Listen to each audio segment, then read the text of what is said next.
Bom, gente, então vamos lá retomar o nosso grupo depois de uma longa paralisação aí, algumas semanas, final de ano, início desse ano. Espero que estejam todos e todas aí bem, né, apesar dos pesares, né, aqueles que estão com Covid, espero que permaneçam assintomáticos ou com quadros leves, e para os demais, tomara que torcer para que ninguém pegue esse negócio. Bom, hoje nós vamos conversar sobre na verdade, 2 capítulos do livro do Bernard Harcourt, que é o capítulo 5 e o capítulo 6.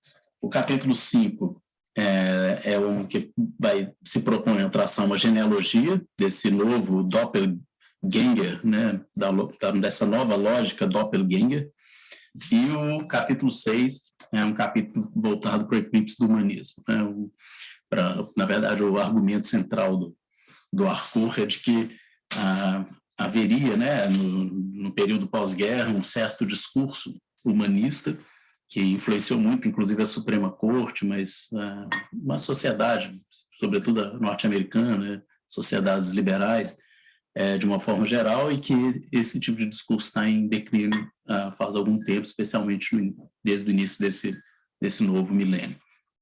Bom, vamos tentar acompanhar os argumentos dele. Alguém ficou de apresentar esses textos? Não, né? Então, acho que a gente pode... Não, professor. A gente pode conversando mais livremente sobre esses 2 capítulos e os pontos que ele defende. Começando por esse termo, né, desse capítulo 5, doppelganger. Né? Esse só um segundo aqui. Meu filho deixando o tablet para carregar aqui. Peraí, deixa eu voltar aqui. Prontinho. Ok. Bom, então, esse termo doppelganger, né, não sei se vocês estranharam ele, mas na verdade, isso remete, né, a um folclore alemão, uma crença, né, alemã, de que todo mundo teria uma espécie de cópia, um duplo, né, um duplo que seria absolutamente idêntico a nós, né, que faz exatamente as mesmas coisas que nós fazemos, age do mesmo jeito que a gente age, etc., etc., mas é uma espécie de espírito duplo, né, vamos dizer assim, que habita esse mundo em algum lugar. Né? Eu acho que nas nossas crenças, assim, o mais próximo disso que a gente tem é a ideia de que não é exatamente a mesma coisa, uma alma gêmea, né? Ou seja, que seria idêntica a nós. Só que no caso da alma gêmea, isso tem mais a ver com uma espécie de par amoroso, né, que nos completaria, etc. Né? E o doppelganger, não, é uma espécie de nós mesmos, né? Realmente uma reprodução idêntica a nós mesmos. Ele começa o capítulo contando uma história completamente bizarra, né, que em outro momento ele faz referência a essa história também, do julgamento de um cara na França, esse tal de Arnaud de Thiel, né, esse Arnaud de Thiel, em 1560, ele tentou se passar por uma outra pessoa, né, ele deu uma espécie de golpe, um indivíduo que tinha ido para uma guerra na Espanha, sumido por muitos anos, tal de Martin Guerre.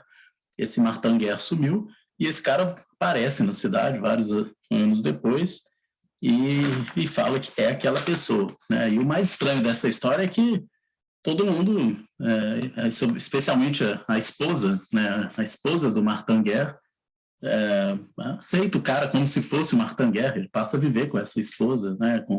E etc. Imaginando, assim, ela não percebeu que era outra pessoa, né? Enfim, apareceu um outro cara falando que era o marido dela que voltou da guerra e ficou por isso mesmo. Mas, enfim, e acho que essa história meio maluca é contada pelo Bernard Harcourt justamente para... Peraí, deixa eu entregar aqui.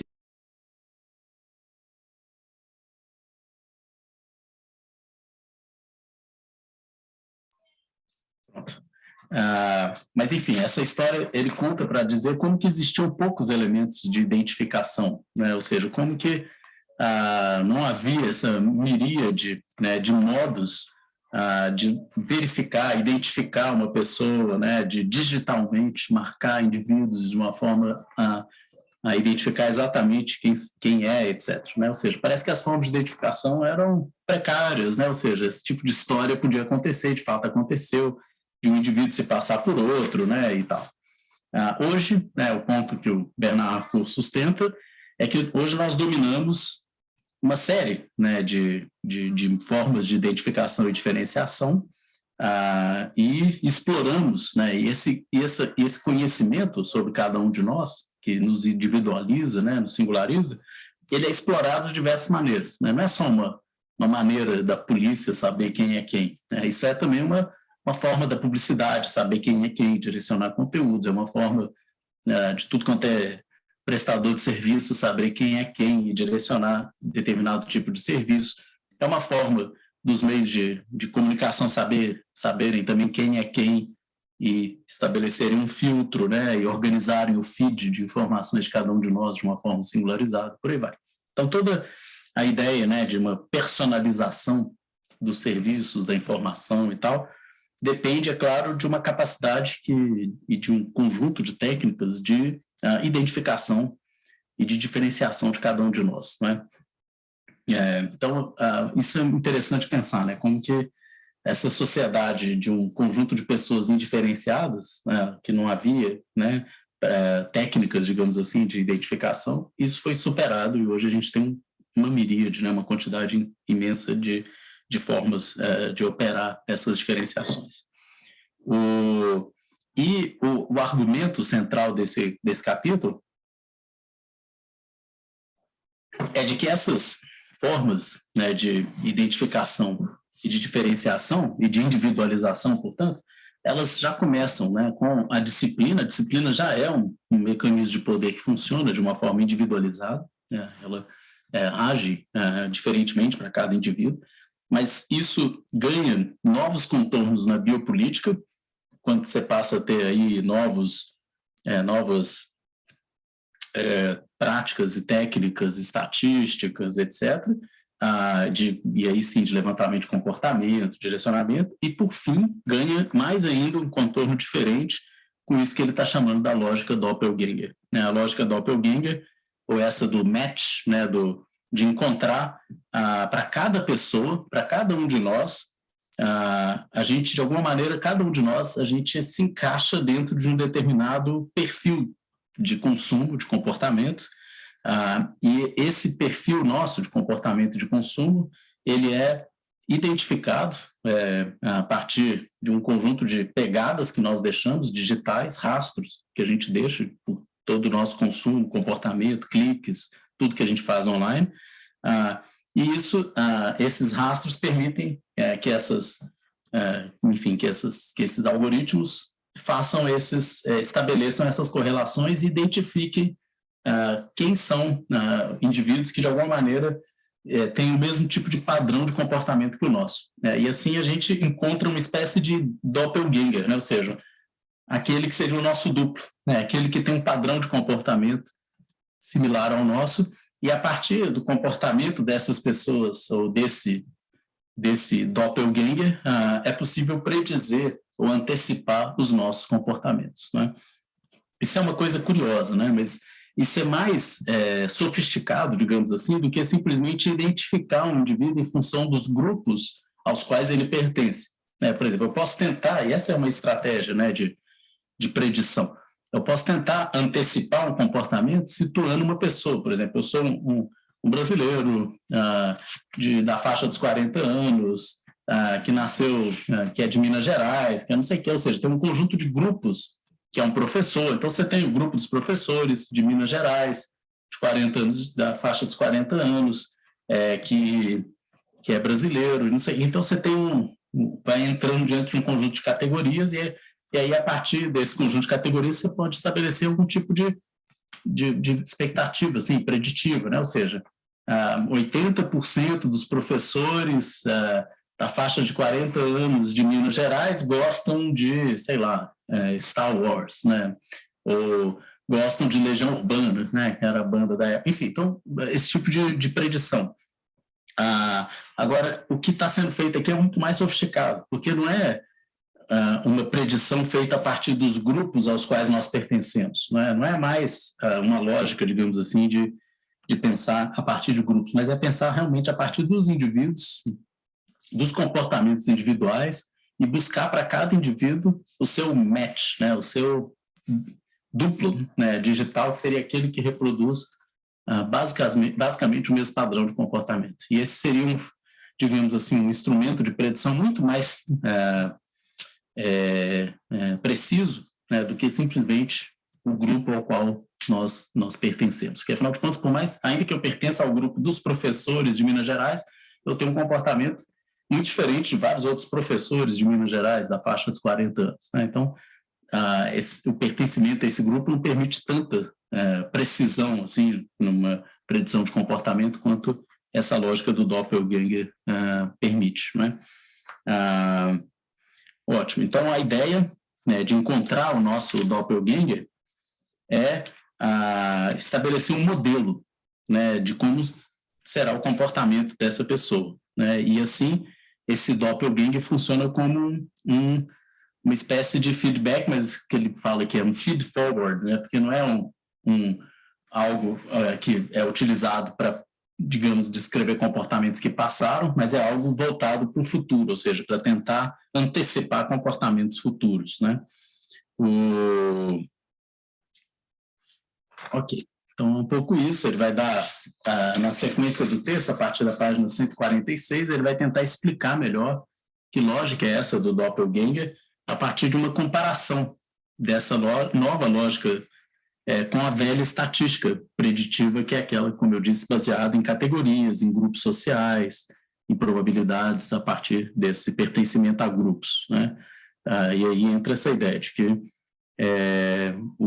na modernidade teve esse nascimento da lógica de predição baseada em estatísticas, probabilidades, um método que ele vai chamar de autorial, né? Um método contábil, vamos dizer assim, e cuja racionalidade é fundada nesse pertencimento a grupos e o fato de estar vinculado a certas categorias. Não é?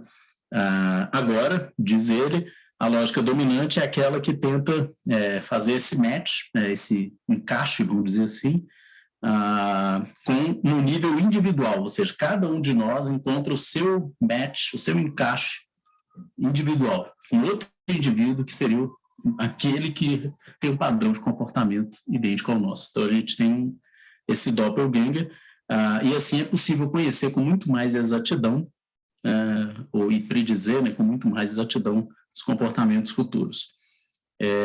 Na era digital, então, nós estaríamos, digamos assim, mudando essa lógica propriamente atuarial. Sobre isso, né, esse ponto especificamente, há muitos anos atrás, em 2017, para ser mais, muito não, né, mas em 2017, nesse grupo, a gente leu vários textos da Antoinette Rouvois sobre governamentalidade algorítmica, e um dos argumentos dela e do Thomas Berns um dos argumentos é justamente que que haveria uma espécie de nova estratégia ou lógica preditiva que não é mais baseado na estatística tradicional. Esse é um argumento importante do Thomas Berns. O Thomas Berns tem um livro, né, Gouverner sans gouverner, né, Governar sem governar, que é um livro que ele conta um pouco a história da estatística, né, dessa ciência estatística, e a tese dele é justamente de que a era digital e o governo dos algoritmos, isso introduziria um capítulo novo, né, e que a predição algorítmica é diferente da estatística, né, e as diferenças básicas estão nisso, né, na predição algoritmo você não trabalha mais com hipótese preditiva prévia, você não tem mais, você não faz predição a partir de pertencimento a grupos, você tem levantamentos individualizados de comportamento, essas coisas. Então, acho que aqui, se a gente fosse resumir muito do que o Harcourt está dizendo aqui, que vai na mesma linha do Thomas Berns, é a ideia de que a gente sai de uma lógica atuarial, uma lógica contábil, baseada em grupo, na classificação e na inclusão de indivíduos em determinados grupos, como uma estratégia para tentar predizer comportamentos, para uma lógica não mais de identificação de grupo, mas de identificação individualizada. Esse é o ponto principal aqui. Isso muda, em grande medida, a capacidade preditiva. Né? E para que isso seja possível, né? Ou seja, para que a gente só abandonou essa lógica atuarial e estatística porque houve um desenvolvimento de métodos, de novos métodos preditivos, métodos empíricos baseado em Big Data, né? Baseado nessa coleta em grande escala dos dados que nós disponibilizamos de todos os nossos comportamentos online, né? Então é isso, e não só os dados, né, mas também a capacidade de correlacioná-los é que permite, digamos assim, esse novo, colocar em funcionamento essas novas práticas de predição e controle social. Ok. Deixa eu ver o que mais. Bom, aí ao longo desse capítulo, o que o Bernard Harcourt vai fazer é contar um pouco essa história dessas predições atuariais, a partir de 1920, como que se desenvolveu, com as novas pesquisas sociais, empíricas, com as novas técnicas, né, de predição, os novos cálculos probabilísticos, etc. Tudo isso conformou essa lógica atuarial. A importância que isso tem em diferentes ramos, aqui, o que ele cita aqui são uma pesquisa, por exemplo, na área de direito penal, né, para fazer uma análise do potencial, da reincidência potencial e da concessão, né, de liberdade condicional para certos indivíduos baseado nesse tipo de cálculo preditivo, ou seja, do risco, né, calcular um risco que o indivíduo tem de reincidir. E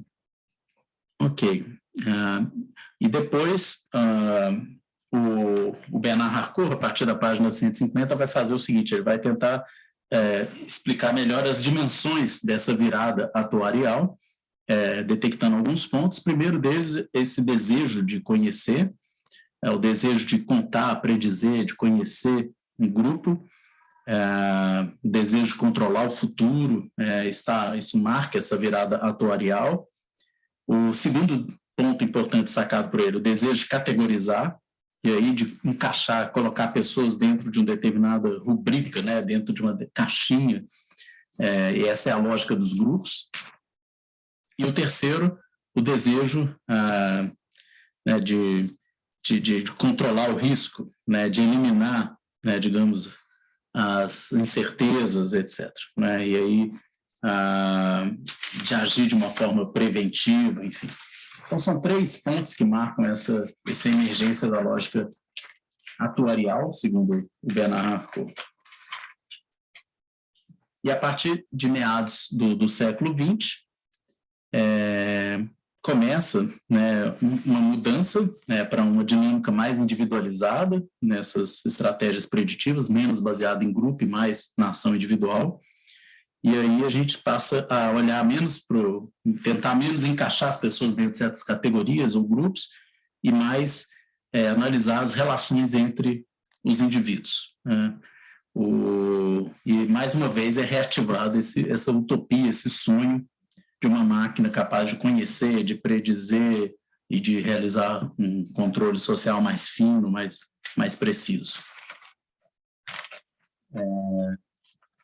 Isso é uma coisa muito curiosa, aliás, né, do ponto de vista filosófico, assim, da gente pensar, é como que a nossa capacidade de conhecer o comportamento humano, como isso é um conhecimento delicado, perigoso, né? Ou seja, em grande medida parece que a nossa liberdade reside numa certa ignorância nossa em relação aos comportamentos futuros, né? O que a gente vai fazer, o que o indivíduo vai fazer amanhã, depois de amanhã, etc.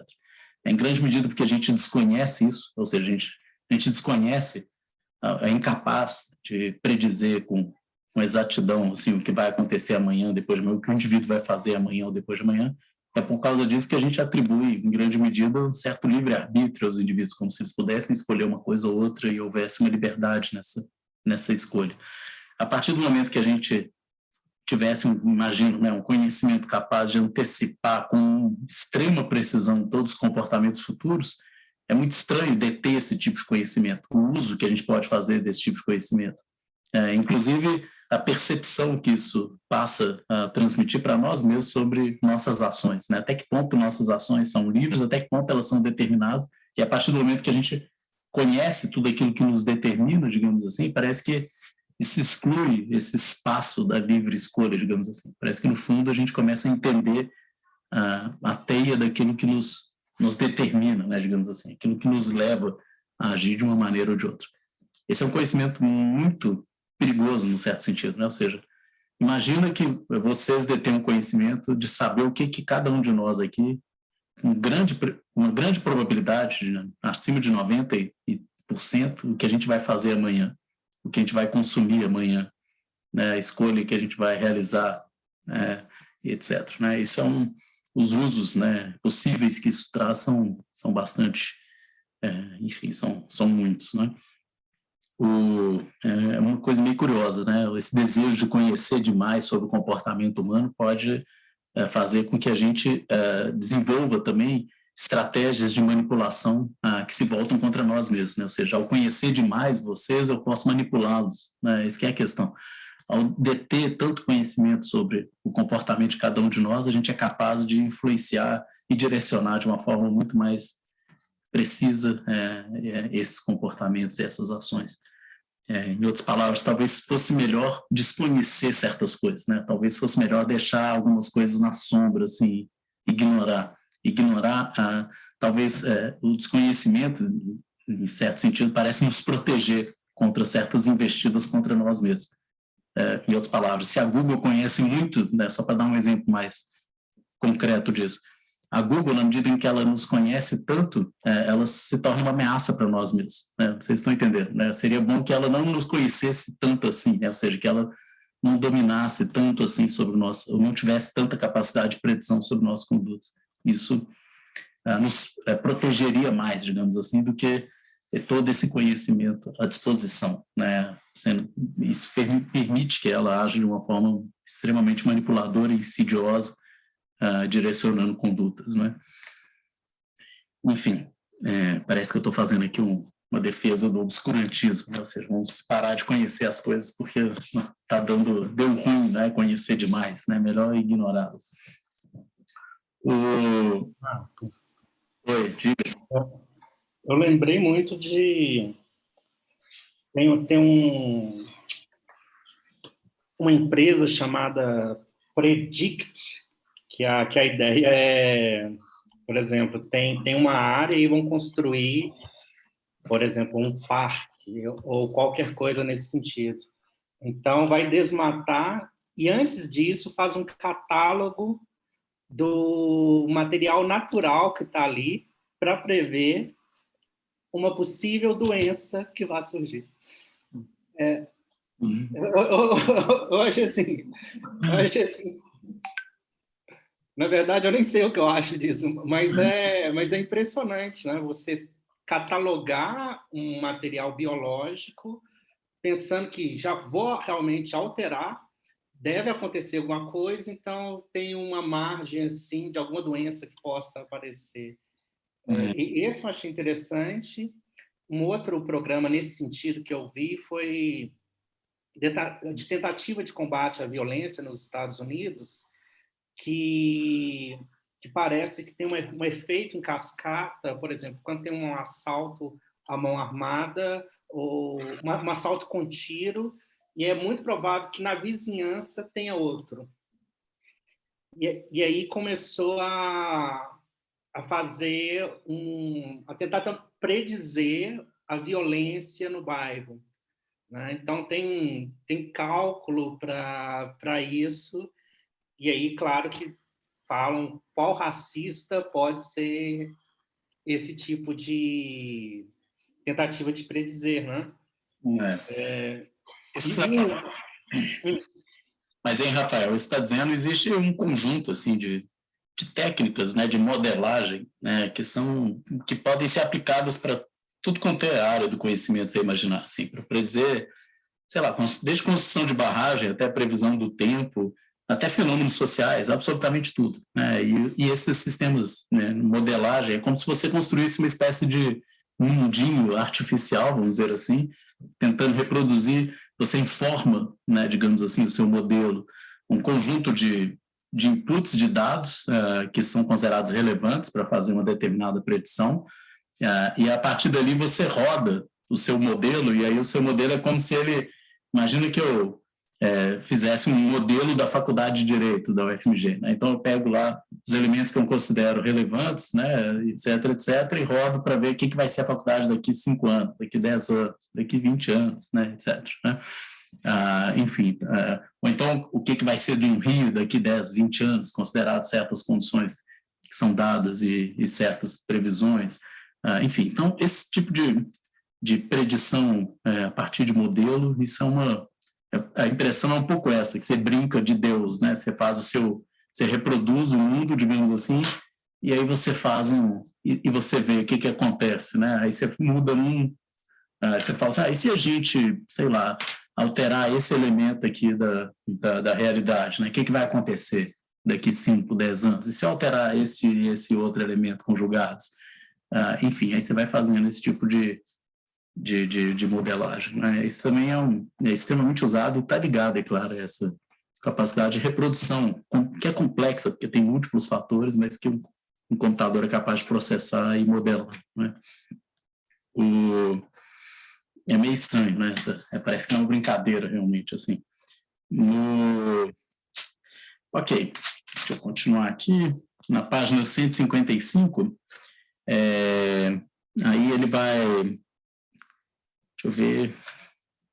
Bom, ele está desenvolvendo essa ideia, né, dessa nova racionalidade, que é mais individualizada e tal, e que ela invade, né, diferentes setores, não só o setor público, não só a área de segurança pública, mas também a área privada, né, o setor privado, né, especialmente o setor de prestação de serviço, comércio, né, vendas online, etc., que passam a ter uma pressão cada vez maior por extração de dados, coletar dados, né, armazenar a maior quantidade de dados dos seus consumidores, desenvolver algoritmos, né, analisar esses dados, construir, né, plataformas cada vez mais abarcantes que tentam capturar mais e mais dados, né, e dizer, né, não é simplesmente uma questão de coletar mais dados e analisá-los, mas também uma certa lógica, um tipo de racionalidade que emerge, se expande e se estende, né, e vai meio que colonizando, ocupando todo o território. Esse tipo de racionalidade tem o seu foco nessas relações entre indivíduos, a partir, né, observados, né, em uma grande base de dados. Então, deixa-se, de certa maneira, os dados falarem, essa que é a questão, né? Você deixa o dado falar e, a partir desses dados, você consegue extrair predições mais precisas. Enfim, e junto com isso também há uma expectativa de que essa lógica de deixar o dado falar, isso não altera só o comportamento das empresas. Vamos pensar um exemplo óbvio, como funciona essas plataformas de streaming, como funciona o Netflix, por exemplo, né? Claramente é uma lógica na qual eles capturam todos os dados, né? Todos os nossos rastros digitais, o que a gente assistiu, quantos minutos a gente ficou nesse filme, naquele filme, etc, e a partir disso eles vão antecipando e indicando conteúdo audiovisual, etc, né? E o objetivo é capturar a gente o máximo possível dentro daquela plataforma. Só que eles fazem isso deixando os dados falarem, né? Ou seja, eles não antecipam nada, eles não classificam e categorizam a gente em função de onde a gente é, quantos anos a gente tem, qual... Você repara para você ver, o Netflix não te põe nenhuma pergunta do tipo assim, qual o seu sexo, qual a sua, sei lá, o seu nível cultural, educacional, não é nada disso. É a partir do seu comportamento online que as predições são feitas, né? Da mesma forma, também espera-se que os dados falem, né, no campo da política, ou seja, como se fosse melhor deixar certas decisões, certas escolhas para serem feitas não num fórum político, não por meio de uma deliberação envolvendo os interessados, no processo democrático, nada disso, mas por meio de uma máquina que fosse capaz de extrair dos dados, digamos assim, uma certa verdade, né, um direcionamento, o que é o mais eficiente, o que deve ser feito, e como se essa decisão tomada a partir dos dados, diretamente retirada dos dados, como se ela fosse mais objetiva, né? Como se ela não envolvesse valores, né? Como se ela deixasse de lado essa coisa meio partidária, ideológica, e fosse capaz de falar sobre a realidade de uma maneira mais precisa e direta, né? Deixando os dados eles mesmos guiarem as nossas decisões e escolhas. Esse é um sonho, assim, uma utopia muito forte no nosso mundo hoje, que é essa ideia de criar máquinas, de certa maneira, inteligentes, capazes de tomar decisões por nós, né, digamos assim, de uma forma mais objetiva, e com isso substituir a política, vamos dizer assim, né, eliminar esse território confuso, conflituoso, tenso, que é o do debate político, e substituir por uma espécie de tecnocracia, né, ou seja, um governo das máquinas ou daqueles que teriam capacidade de dizer algo com maior objetividade. Enfim, então, acho que tem esse elemento também, né? Ou seja, tem essa repercussão, né? Esse tipo de tecnologia, de racionalidade, tem uma repercussão política significativa. E ele conclui aqui na página 156 esse ponto, dizendo que, então, durante a Guerra Fria, teria havido esse shift, né? Essa virada de uma lógica atuarial baseada em grupos para uma lógica individualizada de pensamento, né? Uma forma individualizada de pensar. Só que essa virada, né, da Guerra Fria, ela vai sofrer uma nova virada mais recentemente. É essa nova virada que interessa mais diretamente ao Bernard Harcourt, e também me interessa mais diretamente, que é quando a gente, dessa lógica individualizada, a gente entra numa do doppelganger, né? O doppelganger, essa do match, né? Que um algoritmo de mineração de dados encontra o nosso duplo perfeito, o nosso, nossa alma, né, gêmea, digamos assim, aquele que reproduz o mesmo padrão de comportamento, e com isso estabelece uma capacidade preditiva ainda mais acurada. Então, o poder da sociedade de exposição, segundo o Bernard Harcourt, tem a ver com essa busca por esses duplos, né, por esses matches. Ok, ele vai dar exemplos na sequência desse texto, da emergência dessa nova lógica do doppelganger, e os exemplos são do Netflix, que eu acabei de falar, do Twitter, né, do Twitter. Deixa eu ver qual outro exemplo que ele dá aqui.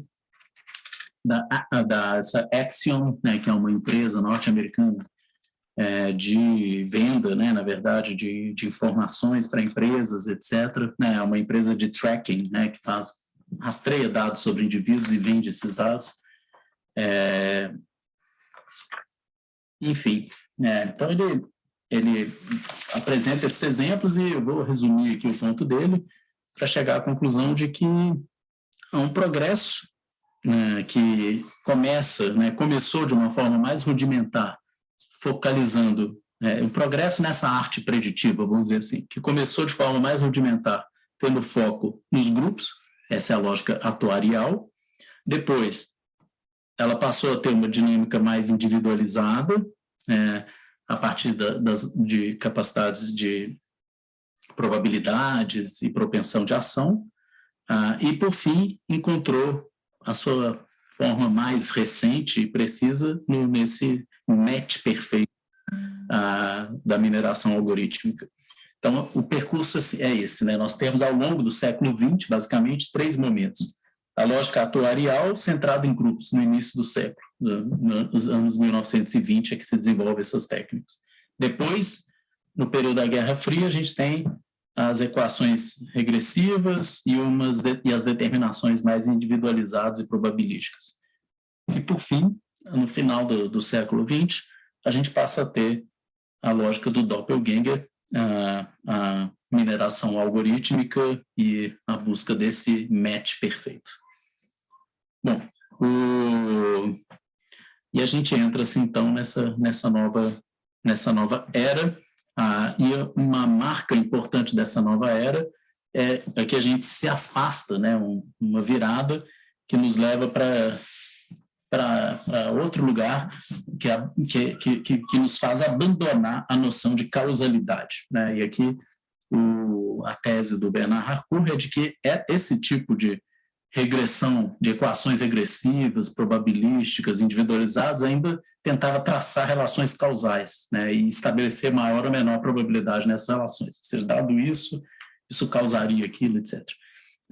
No caso da lógica do Doppelganger, não se trata mais de causalidade, né, não se trata mais de traçar causalidade. Em outras palavras, não há nenhuma explicação do porquê da ação.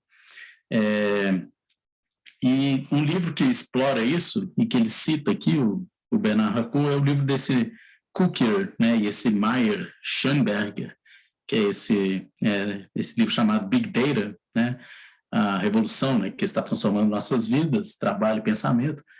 Esse livro a gente chegou a ler, eu cheguei a ler, né, alguns anos atrás, parte desse livro, mas esses autores, né, o Cooker e o Schoenberger, eles são entusiastas, né, digamos assim, dessa nova lógica do Big Data, etc., das possibilidades que isso traz, o novo tipo de conhecimento que isso produz, e o ponto central deles é de que isso representa um afastamento da ideia de causalidade. A gente não pensa mais em termos de causalidade. Ok. Resumindo, o que esse capítulo se propõe a fazer, do Bernard Harcourt, é contar um pouco a genealogia dessa nova lógica preditiva, que é a algorítmica, ou o que ele chama aqui de lógica do Doppelganger. E para contar essa genealogia, nós temos 3 grandes momentos, né, desse processo genealógico. Como eu disse, esses 3 momentos se situam ao longo do século XX, começando com a lógica atuarial, que é essa lógica baseada nas predições de grupo, tabelas atuariais, calculadora mecânica, ainda moralista, etc., né? E aí categorização de indivíduos, inclui cada um dentro de uma caixinha, de uma rubrica, etc. A partir dos anos 60, a gente passa a ter o controle estatístico. E aí o controle estatístico funciona baseado na relação entre indivíduos, cálculo de regressão estatística e equações de regressão, uso já de computador, né, não é mais calculadora mecânica, e a partir aí só dos anos, né, já do século XXI, é que nós finalmente chegamos na lógica do Doppelganger, e aí, a partir aí de então, a gente passa a ter uma tecnologia do matching, né, da busca desse encaixe perfeito, as estratégias de mineração de dados, né, algoritmos de recomendação, né, os exemplos são Netflix, a Amazon, a NSA, etc., e agora isso feito por supercomputadores, né, e de uma forma não mais causal, né. Enfim, então resumindo, esse é o quadro que o Bernard Harcourt apresenta na página 163 para resumir essa genealogia da lógica do Doppelganger. Ok, então acho que sobre o capítulo 5º, basicamente era isso que ele faz, né, que eu queria ressaltar aqui. E o capítulo 6 trata de um tema, outro tema, né, mas que tem relação com esse anterior, que é o eclipse, né, a derrocada do humanismo. O argumento central do Harcourt é de que a gente vive uma época na qual o discurso humanista perdeu tração, digamos assim, ele perdeu força, né, para o bem e para o mal. Ou seja, num certo sentido, o argumento do Bernard Harcourt não é de que a gente tem que voltar ao velho discurso humanista, mas é simplesmente entender, né, identificar que essa mudança, né, que a perda em importância desse tipo de discurso traz certos efeitos, especialmente jurídicos, né? Eu acho que esse é um capítulo até interessante porque ele dá muitos exemplos de entendimentos, de como os entendimentos da Suprema Corte norte-americana se transformaram nos últimos anos, especialmente em relação à privacidade, à proteção da privacidade, como que isso foi afetado por essa derrocada aí, ou esse enfraquecimento do discurso humanista. Então, isso traz certas consequências. Bom, o capítulo começa com uma constatação, que também é algo que me impressionou, na verdade. que é o fato de que, olha, após as revelações do Snowden, era de se esperar que aquilo trouxesse uma repercussão muito maior, né? Ou seja, a denúncia feita pelo Snowden era gravíssima, né? Era de um Estado praticamente totalitário. A NSA estava levantando dados de todos os cidadãos, não só norte-americanos, mas do mundo inteiro, né? Utilizando esses dados de uma forma completamente opaca, né? Ou seja, sem consentimento de ninguém, né? Usando isso para favorecer interesses políticos, econômicos, né? Contra determinadas empresas, países, né? Perseguirem indivíduos, ou seja, parece que as coisas assim, quando a gente fala sei lá, do stalinismo, né? Olha só que absurdo, tá vendo? Eles coletam dados de indivíduos e tem uma polícia secreta e ficam perseguindo as pessoas e as pessoas nem sabem por que estão sendo investigadas. Era isso que a NSA estava fazendo numa escala muito maior, planetária, né? Com o mundo inteiro. Então, enfim, isso... porque até então, né? Você falava que o pessoal... Existem instrumentos, né, de coleta de dados, mas depois do Snowden, isso deixou de ser especulação. Ele detalhou como que a coisa funcionava, né? Digamos assim, ficou explícito qual era o programa, como ele funcionava, que tipo de dados eles tinham acesso, como era realizado o tratamento desses dados, quais usos eram possíveis e eram feitos. Ou seja, deixou de ser uma coisa meio teoria conspiratória para ganhar corpo, né? Ganhar evidência, né? Enfim, no entanto, parece que o Snowden falou aquilo e todo mundo meio que é assim que é, né? C'est la vie, né? Enfim, fazer o quê, né? Eu já sabia disso mesmo, né? E a reação mais óbvia, né? Assim, mais comum, né, das pessoas é aquela, não tem nada a esconder, não. É tipo assim, deixa a NSA ver o que eu ler meus e-mails, ficar sabendo tudo que eu faço aí, então. Ok. Então, a primeira constatação... Não compartilhe, né? Desde que fique lá o pessoal da NSA, né? Na época até criou um meme que vocês devem se lembrar, que era o Obama, né, no laptop, assim, tipo assim, só o Obama que leu, né? Tipo assim, todo meu e-mail tá lá o Obama lendo meu e-mail, sabe? Tem um dado que eu acho que vai se repetindo nesses autores, que é essa análise essa compreensão da perda de um perfil físico para o comportamental, né? Eu acho isso bem interessante. No Chamayou também ele trabalha isso. Eu acho que também no Deleuze já tem alguma coisa nesse sentido de não seria mais tanto o perfil da pessoa, eu falo, o perfil físico, mas todo esse comportamento pode ser algo, né? Eu acho que esse dado é bem interessante como espraia para todos assim, mas eu não consigo ver uma sobreposição muito grande, não consigo deixar de ver, assim, por exemplo, esse perfil que acaba sendo racista quando a gente pensa em violência policial, etc, etc. Mas eu acho esse dado impressionante, como não tem mais esse... Não sei se parece ter uma parte maior, né, que seja essa nova posição de você caminhar por determinados lugares, fazer determinada compra, e aí sim surge um dado, né, que merece vigilância. Pois aí que está.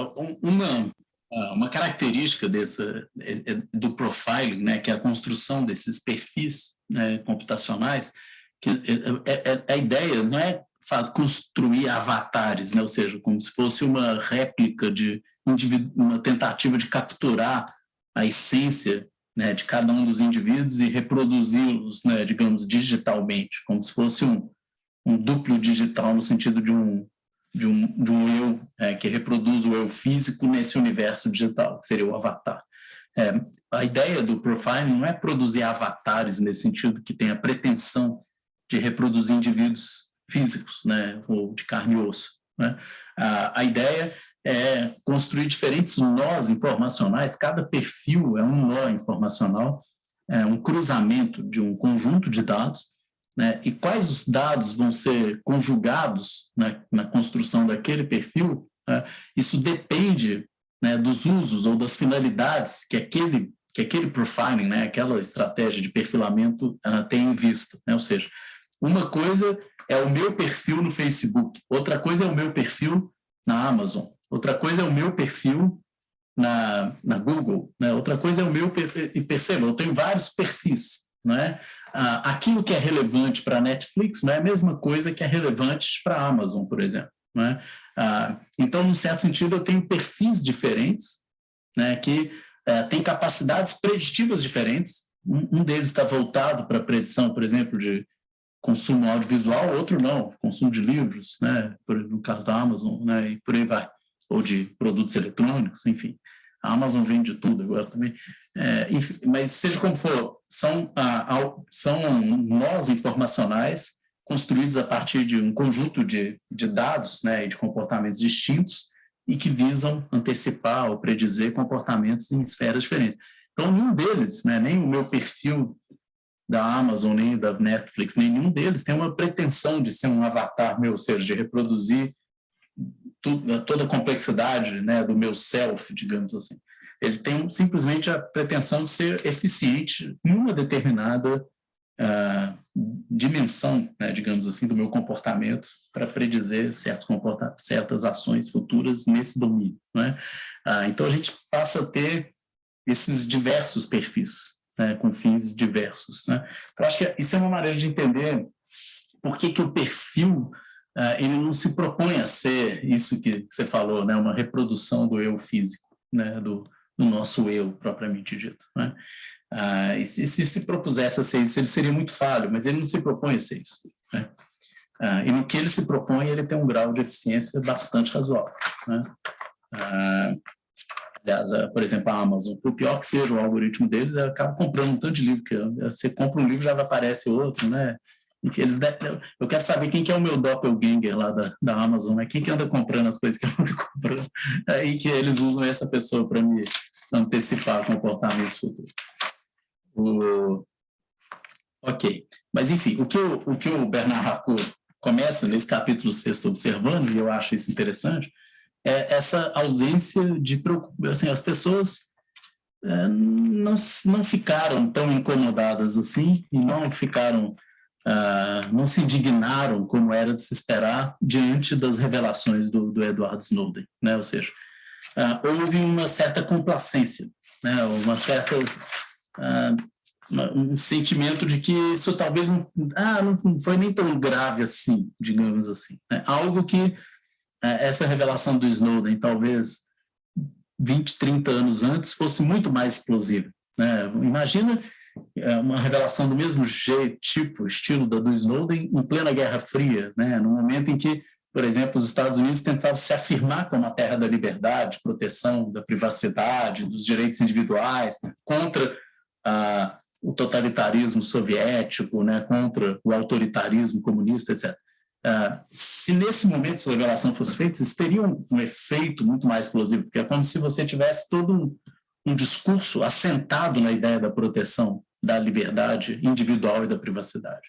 E, no entanto, você tem um Estado agindo, né, de uma forma completamente desrespeitosa aos direitos individuais, especialmente a privacidade. Enfim, mas hoje em dia parece que isso foi muito menos chocante, digamos assim, isso foi muito mais facilmente digerido, né, pelas pessoas, não suscitou tanta indignação assim, né? E por quê, né? E a explicação que o Harcourt dá para isso primeira, é porque houve um declínio do discurso humanista e da ideia da importância da privacidade e dos direitos individuais.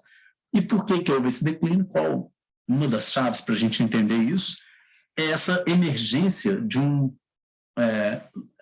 liberal, né, que eles chamam de liberal worldview, né, um modo de ver neoliberal, né, um espírito neoliberal do nosso tempo, digamos assim, que já tem algumas décadas, mas que ganhou, né, terreno, digamos assim, conquistou mentes, e que faz com que a gente cada vez mais perceba nós mesmos como se fôssemos bens, negociáveis, né? Como se nossos direitos e valores fossem relativos, ou seja, a gente pudesse balancear eles, analisar até que ponto a gente pode ceder, se vale a pena, né, etc. Então, por exemplo, a privacidade deixa de ser entendido como um valor, né, um fundamental, algo inegociável, e passa a ser entendido como um bem que você pode abrir mão dele, dependendo das vantagens que vão te oferecer. Algo do tipo assim, olha, a Google está querendo pegar todos os meus dados do e-mail, mas em troca vai me oferecer 10 GB de espaço de armazenamento gratuito, né? Eu estou a fim de ganhar 10 GB de espaço de armazenamento gratuito, então deixa eles lerem meus e-mails aí e fazer o que quiser com essa informação, né? E pronto, né? Esse é um exercício da minha liberdade, fazer esse tipo de troca, né? Marcos, desculpa a interrupção, é porque eu vi um navegador que chama Brave, e a ideia é que ele bloqueia todas essas tentativas de algoritmos, de você enviar os dados. Na hora que você precisa de enviar os dados, você ganha uma criptomoeda. Eu acho que é bem isso que você está dizendo, sabe? Eu tenho meus dados, eu vou dar para uma empresa, mas eu ganho um pouquinho, eu tô negociando de fato. Né? Os outros navegadores não fazem isso. Aqui é um negócio. Na hora que eu envio meus dados, eu ganho uma pequena porcentagem de tal criptomoeda. Sabe? Na hora que você falou, me veio esse navegador assim, porque esse jogo, né? Esse comércio dos dados já entrou em outra escala, né? Já está dado. Como negociar isso que eu tenho? Enfim, esse é um exemplo bem interessante, né? Parece que é uma monetização de tudo, né? Ou seja, agora aquilo que antes era, digamos assim, algo reservado a um espaço de proteção legal, como foro, né, da nossa intimidade, algo, portanto, a ser simplesmente protegido contra investidas, digamos assim, que seriam lesivas aí à nossa privacidade, agora não, virou um ativo, né? A gente tem um ativo. Tudo que eu faço na internet é um ativo meu, digamos assim, né? E eu posso negociar esse ativo, né? E existe aí, por exemplo, pessoas interessadas em comprar esse ativo meu, então eu vou negociar com elas, né? E deixo elas, em troca de certas vantagens, serviços ou criptomoedas, eu vou abrir mão disso, né? Então parece que a lógica virou essa, uma lógica toda, em certo sentido, mercantil, né? Uma lógica de uma racionalidade de mercado que invade toda a esfera, das diversas esferas da nossa vida, incluindo as esferas sociais e pessoais, né? Ou seja, incluindo a nossa individualidade, a nossa intimidade, né? Tudo isso passa a ser objeto de negociação possível. Bom, seguindo aqui o argumento do Bernard Rapoport, o que ele sustenta que nos anos 50, nos anos 60 do século passado, a privacidade ainda era pensada em termos humanistas, né, como ressaltando, né, a importância do anonimato, a importância da preservação desse anonimato, né, da autonomia, e a privacidade, portanto, era algo que não poderia ser simplesmente privatizado, vendido, negociado, né? Assim como, vamos pensar num filósofo que é importante nessa tradição humanista, né? Vamos pensar eu lembrei aqui de uma distinção fundamental do Kant, né? Immanuel Kant, quem já leu a fundamentação, por exemplo, da metafísica dos costumes, quando ele distingue pessoas de coisas, né?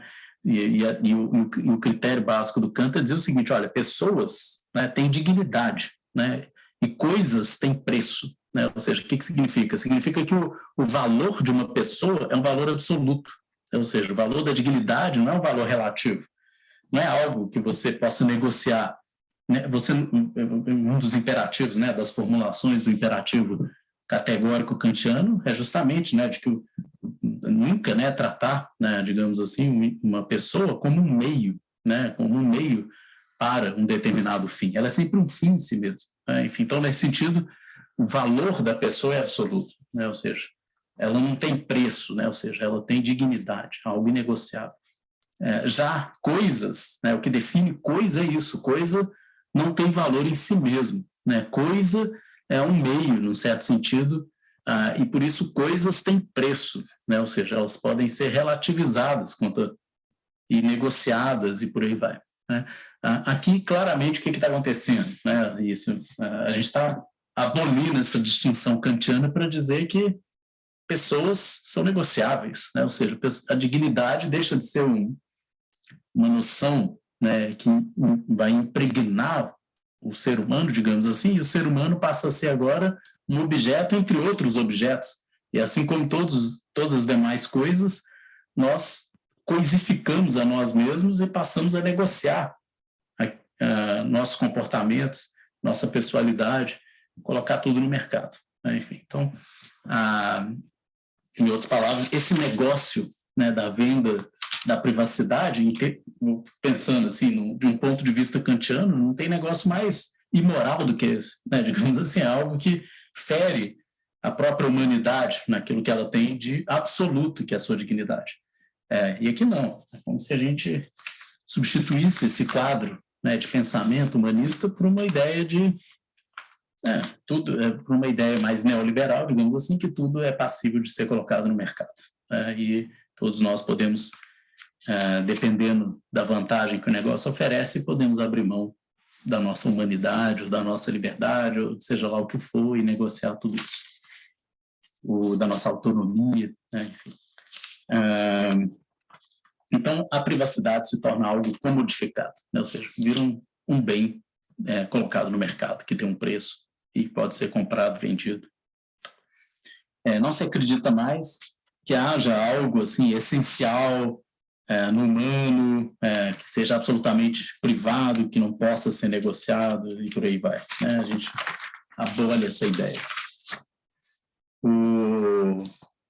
Muitos aí, o argumento do Harcourt é que isso está intimamente associado a uma espécie de internalização de uma lógica neoliberal que tem a ver com isso, né? Com que eu não vou desenvolver muito, mas quem já leu O Nascimento da Biopolítica, do Michel Foucault, por exemplo, quem já leu vários outros trabalhos sobre neoliberalismo que são baseados nessa tradição inaugurada pelo Foucault, né? E aí vale para o Dardot Laval, vale para Wendy Brown e outros, sabem que a tese central é essa, de que o neoliberalismo não é simplesmente uma doutrina econômica, não é simplesmente um modelo econômico. O neoliberalismo tem uma dimensão existencial, ou seja, uma racionalidade, um modo de pensar que invade todas as esferas da vida, todas as esferas da existência humana, né? Então, e a característica dessa racionalidade, né, principal é justamente essa de reduzir tudo a um cálculo economicista, né? Reduzir todas as diversas dimensões da nossa vida a uma espécie de cálculo de vantagens, desvantagens,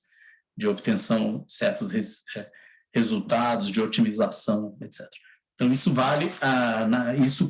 passa a constituir um novo sujeito. O sujeito neoliberal é aquilo que o Foucault vai chamar do empreendedor de si mesmo, né? Ou seja, ele passa a ver a si mesmo como se fosse uma empresa, né? Esse é um modelo da empresa, então se universaliza, serve para pensar qualquer coisa, inclusive nós mesmos. A gente se vê como uma empresa e, por exemplo, quando eu estudo, eu estou investindo nesse capital dessa empresa que sou eu. Então, eu estou aumentando o meu capital cultural. Se eu estou aqui no Canadá agora, por exemplo, fazendo uma experiência, né, de pós-doc, eu estou investindo no meu capital cultural, eu estou ganhando, é como se eu tivesse investindo na valorização da minha empresa, desse eu empresarial que sou eu, e agora eu estou adquirindo um maior valor no mercado competitivo e por aí. Júlia, você ia falar alguma coisa? Não, abriu sem querer. Beleza. Enfim, então tem todo esse modo de pensar que, de alguma maneira, o que o Bernard Harcourt está sugerindo é de que a emergência dessa racionalidade neoliberal e o fato disso ter conquistado mais mentes e espaço no mundo contemporâneo, isso está ligado ao mercado do humanismo. Ele é cuidadoso, Bernard Harcourt, na minha opinião, ao tentar dizer que não há aí uma relação causal direta, ou seja, não é porque o neoliberalismo emergiu que isso acabou com o humanismo, não é que uma coisa causou a outra, mas as duas coisas, como se elas acontecessem simultaneamente, elas se casaram muito bem, vamos dizer assim, uma fortaleceu a outra, né? Ou seja, de um lado você tem a emergência do neoliberalismo, de outro uma crise desse humanismo, e uma coisa ajuda na outra, vamos dizer assim. Então, ajuda a explicar a outra. Então, acho que pensar dessa maneira é mais interessante, como se nós tivéssemos fenômenos que não são determinados um pelo outro, mas que, de alguma forma, coincidem e que reforçam um ao outro. Deixa eu ver o que mais. E aí, ele vai contar um pouco o cenário dessa mudança no mundo do pós-guerra, dizendo que, olha, no pós-guerra houve a emergência de vários pensadores humanistas na Europa, nos Estados Unidos. Há uma diferença desse humanismo europeu, do humanismo norte-americano.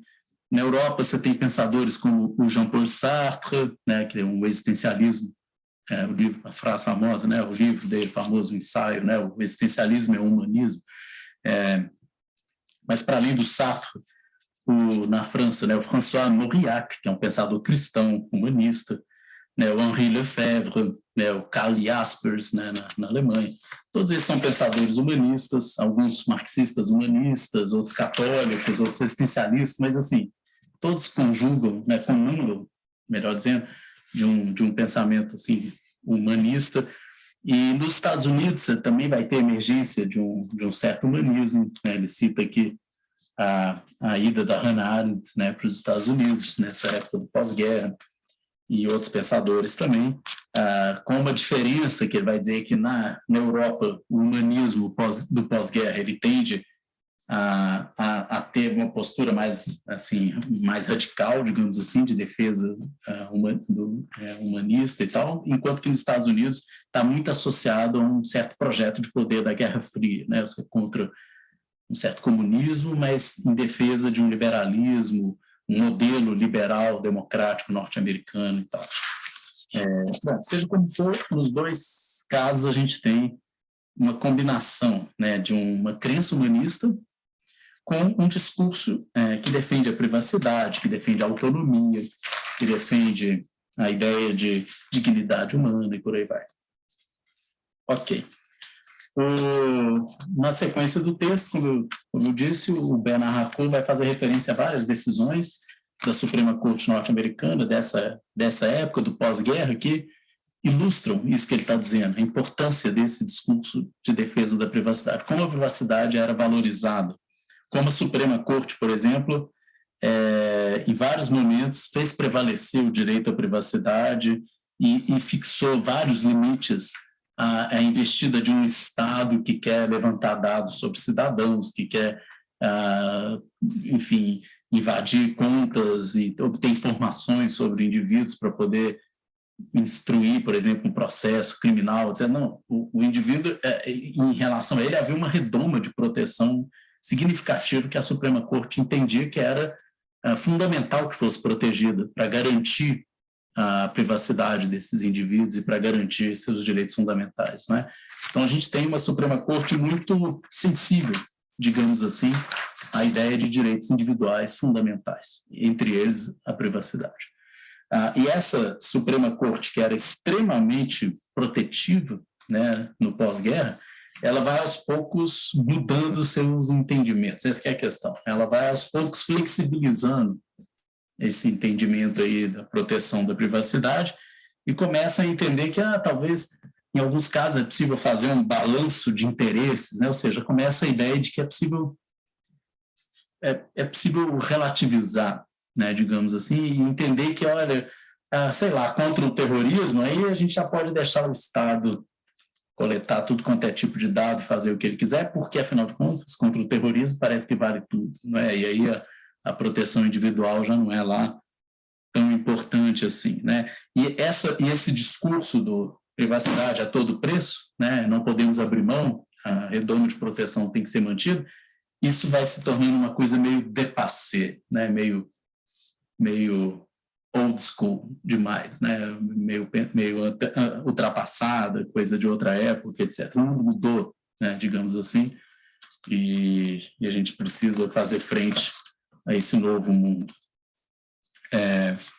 Ok, um pensador que vai ser citado aqui, que influencia essa mudança na percepção, é o Gary Becker, né, que é um grande pensador, né, do neoliberalismo norte-americano, ligado à escola de Chicago e tal, mas que estende a análise econômica a várias dimensões da experiência social para pensar casamento, né, crime, punição, discriminação, etc., tudo a partir desse quadro, né, de escolha racional e tal. Como resultado, assim, a gente tem esse tipo de pensamento que favorece, né, uma lógica racional, uma visão calculista, etc. Então, é essa a mudança que o Bernard Harcourt chama atenção aqui e que vai flexibilizar, né, relativizar a importância da privacidade a partir aí do final do século passado, né? Então, a gente tem uma erosão da privacidade e da noção de autonomia. Bom, deixa eu ver o que mais que eu queria chamar a atenção aqui.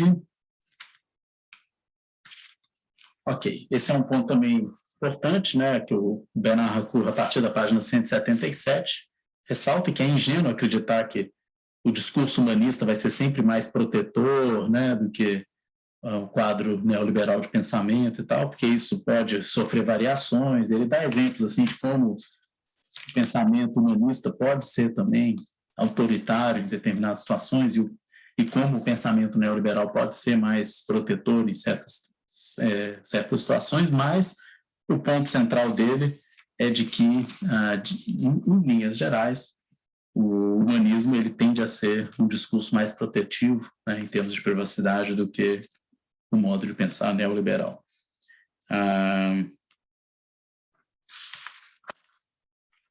Bem, e por isso, em suma, o que a gente tem é uma mudança, né, uma virada em relação à nossa concepção da subjetividade humana.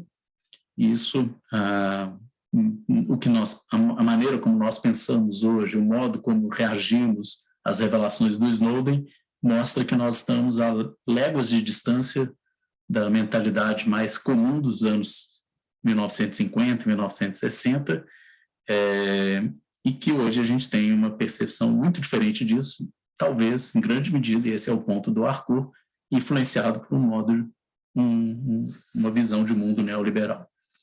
E essa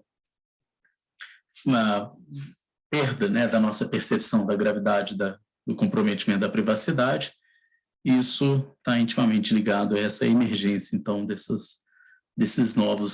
dessa nova racionalidade que privilegia, né, a escolha racional, o cálculo e a possibilidade de negociação e de trocas e de monetização dos diversos aspectos da nossa vida.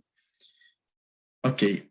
E isso aqui eu já falei, né, que ele diz que esse argumento dele não é, a ideia que ele está dizendo não é que uma coisa determina a outra, mas sim, né, como ele diz aqui, né, que esse discurso neoliberal fit better, né, ele se acomoda melhor, digamos assim, a essa nova visão de mundo. Então, é como se fosse um discurso que vem a calhar, vamos dizer assim, não é que ele determina, mas ele se encaixa muito bem com aquilo que está emergindo. Deixa eu ver o que mais. Esse aqui, acho que não.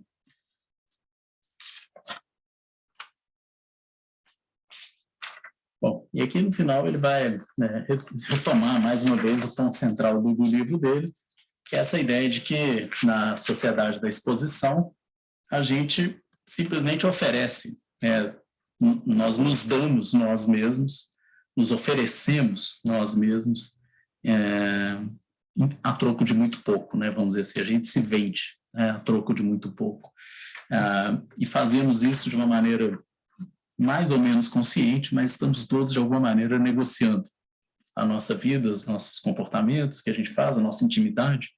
A gente está disposto a negociar tudo isso. E de certa maneira, a reação que a gente tem, né, talvez alguns ignorem, né, que estejam realizando esse negócio, né, nem percebam isso, ou não saibam disso. Muitos de nós sabemos disso e mesmo assim continuamos negociando, né, essa nossa intimidade, essa nossa vida. Por exemplo, a gente está aqui usando o Zoom, sabe-se lá que tipo de de uso está sendo feito disso, mas a gente está aqui disposto a negociar, de certa maneira, e fazer uso desses, até porque a gente não tem muita escolha.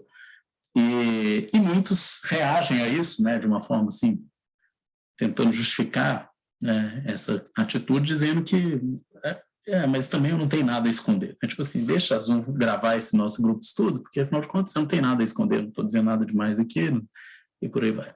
Então essa percepção de que isso não é tão problemático assim, simplesmente porque não tem nada a esconder. E assim a gente contribui constantemente, diz ele, para esse, né, fluxo aí digital, produzindo, reproduzindo, alimentando, né, esses bancos de dados de uma maneira incessante, né, entregando nós mesmos para esse voyeur digital, para esse observador digital. Né? Ok, então acho que é um pouco essa a mensagem, né? Ou seja, houve uma derrocada, uma crise do discurso humanista, em grande medida influenciado pela emergência do modo de pensar e de visão de mundo neoliberal, essa racionalidade neoliberal, e todos nós agora, de certa maneira, nos tornamos esse sujeito neoliberal, né? Esse sujeito que está disposto a negociar a si mesmo e a vender e a entregar, né? E o pior é que eu nem estou vendendo, acho que eu estou dando de graça assim, nosso comportamento, nossos dados, e praticamente tudo que nós fazemos, a gente está disponibilizando para eles essas informações. No meu caso é pior ainda, porque é conscientemente, né? Ou seja, eu nem sou ingênuo em relação a isso, né? Então eu estou conscientemente disponibilizando gratuitamente dados sobre a minha vida, né? Enfim, a meu favor só conta o fato de que eu não sei como agir diferentemente hoje e me manter, por exemplo, trabalhando, né, socializando, etc., a não ser aceitando, né, digamos assim, em grande medida esse negócio, os termos desse negócio. Bom, acho que era isso. Alguma observação, gente? Algum comentário? A gente já chegou no horário aqui também. Vincula muito com a ideia do liberalismo mesmo, da mudança do sujeito como propriedade nessa compreensão, né? Parece que é uma radicalização, né, dessa ideia que eu sou uma propriedade, né, do liberalismo assim clássico, né, de ter essa mudança. Né? Pois é, mas é engraçado porque, por exemplo, o Locke, quando a gente lê o segundo tratado sobre o governo, eu acho que o Locke é um dos filósofos que é pouco compreendido, assim, a gente tende a lê-lo simplesmente como um liberal, assim, e esquece os outros elementos que estão ali, porque ele fala que a primeira propriedade que tem é a propriedade sobre o nosso próprio corpo, nós somos proprietários do nosso próprio corpo, digamos assim. Só que ao dizer isso, ele não está dizendo que porque o corpo é a nossa primeira propriedade que a gente pode negociar o nosso corpo. Nada disso, muito antes pelo contrário, né?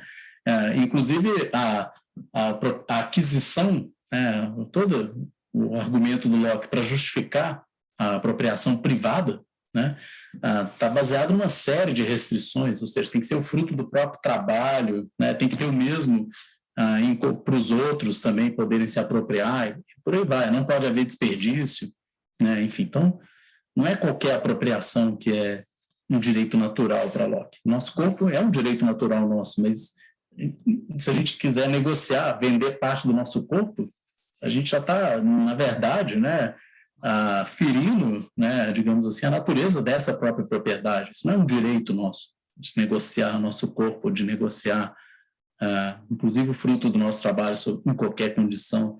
A apropriação ilimitada para Locke é condenável, sabe? A usura é condenável, né? Enfim, então tem uma série de coisas assim, mas de fato, né, você tem razão, Rafael, o pensamento liberal, e Locke já pensava assim, coloca o próprio corpo, né, como entendido como nossa primeira propriedade, né?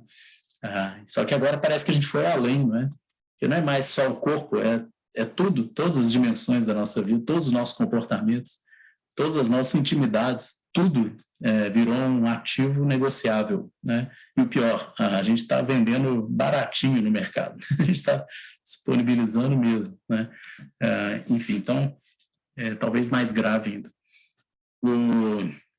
Ok, então é isso. Vamos lá só recordar agora como é que está depois dessa longa paralisação. Semana que vem, no dia 17 de janeiro, nós teremos o 8º encontro desse semestre para conversar sobre mais 2 capítulos desse livro do Bernard Harcourt, que é o capítulo 8º e o capítulo 9º, a mortificação do eu, ou do self, né?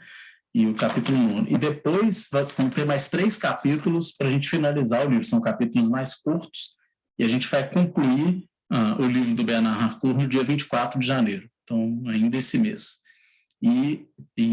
Na última semana de janeiro, no dia 31, a gente começa a ler, vão ser só alguns capítulos desse livro que está aqui, do Tim Wu, que é o The Attention, né, Merchants, né, os mercadores da atenção.